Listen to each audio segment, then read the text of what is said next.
Hi, I'm Lance Henriksen. You're watching Bryan Lomax Movie Talk. Don't turn it off.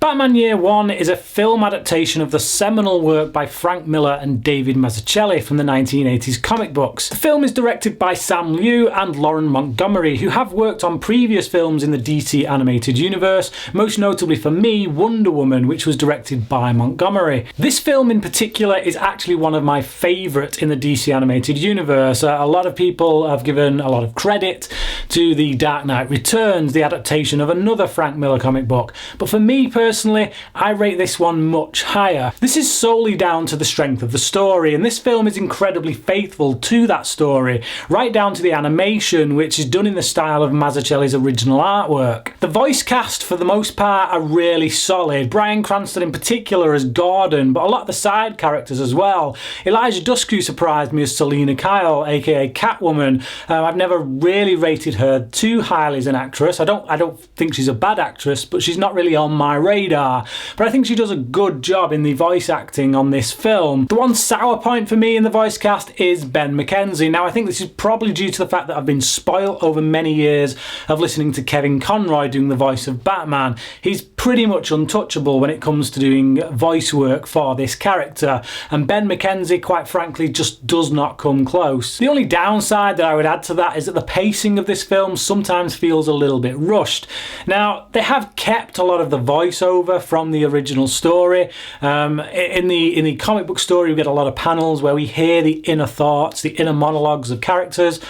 Some of that remains, quite a bit of that remains, but they have jettisoned a lot of it as well. The film probably would have been a bit more fleshed out running time wise with that, and maybe would have had a bit more chance to breathe. But as I say, they are really minor complaints in what is otherwise an extremely character driven storyline. This isn't your typical comic book story in which it's filled with supervillains in colourful costumes and whatnot. Far from it. In fact, Batman himself doesn't make that many appearances in this film. The main focus is primarily on the characters of Bruce Wayne and Jim Gordon. Bruce Wayne is coming back after being many years away doing training and figuring out who he is and the direction he wants to go in.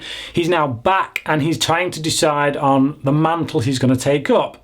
What guise will his vigilantism take? Gordon as well is coming from a different city, a different precinct, different police force, having shopped in a bent copper, so to speak, to the IA, Internal Affairs, and now he's having to come into what is probably the most corrupt police force in the world. So where does he go from there? Does he carry on being the honest cop, or does he toe the line? Does he go like everyone else there? The villains in this film are essentially just gangsters and dodgy coppers, and for me that brings the story a lot more down to earth. It makes it feel more human, it makes it feel more real. I even like the score by David Drake. I think he does a good job. It gets a little bit too electric in some parts, but for the most part he underlies everything that's going on without being too intrusive. Amongst the films of the DC animated universe, this is certainly one of the best.